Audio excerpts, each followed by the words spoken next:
Paix et bonheur à chacun de vous. Poursuivant notre lecture du chapitre 6 de Saint Jean, nous découvrons ici que ce travail à l'œuvre de Dieu, le Seigneur vient interpeller cette foule qui veut manger sans travailler et qui veut simplement garder sa fierté du passé sans se mettre en route. Ils n'ont pas été capables de voir les signes qui étaient là. Ils veulent le faire roi, Jésus refuse. Ils veulent le faire magicien, Jésus refuse. Et nous voyons ici le dialogue qui s'instaure avec cette foule. Dialogue qu'il instaure avec la foule et avec chacun de nous dans la manière de percevoir la vie de Dieu qui nous rejoint. Jésus vient dire exactement qui il est et ce qu'il vient faire. Et nous le savons, le peuple de la première alliance attendait un Messie qui allait reproduire tous les gestes que Moïse avait faits.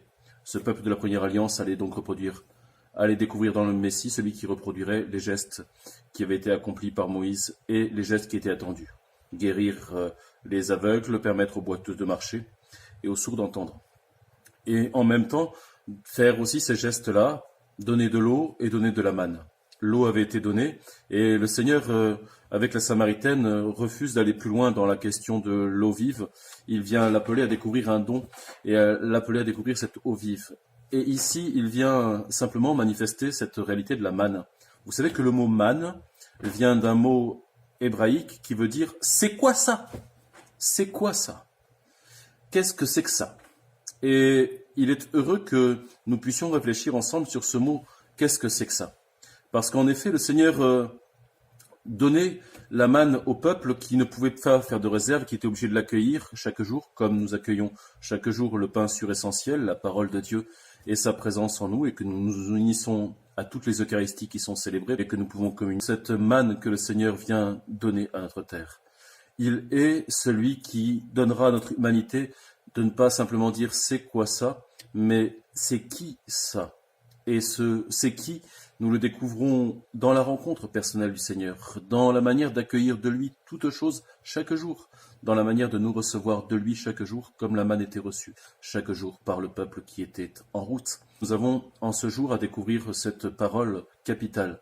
Je suis le pain de vie.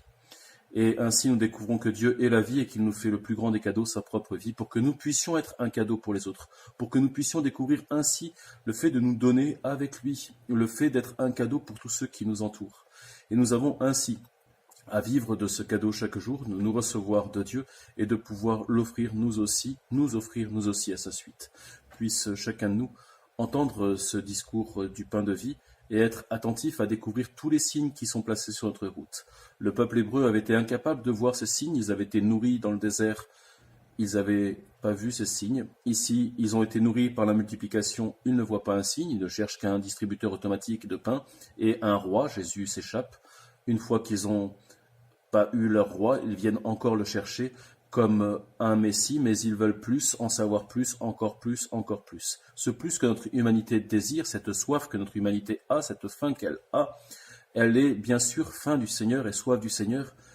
Lorsque le chrétien découvre le Seigneur, il n'est pas sans soif, mais il a découvert où est la source, et il n'a qu'une seule quête, pouvoir amener tout homme à être rassasié par ce pain du ciel, à être épanché dans le cœur du Seigneur. Ce pain de vie, cette parole de Dieu qui m'est donnée, cette nourriture qui m'est donnée, tous les signes que le Seigneur met devant mes yeux pour que je puisse venir au signe réel de sa présence, à sa présence réelle qui me donnera d'être réellement présent au monde. Dieu n'arrête pas sa présence à nous, c'est nous qui arrêtons d'être présents à lui. Puissions-nous chaque jour vivre de cette unité avec lui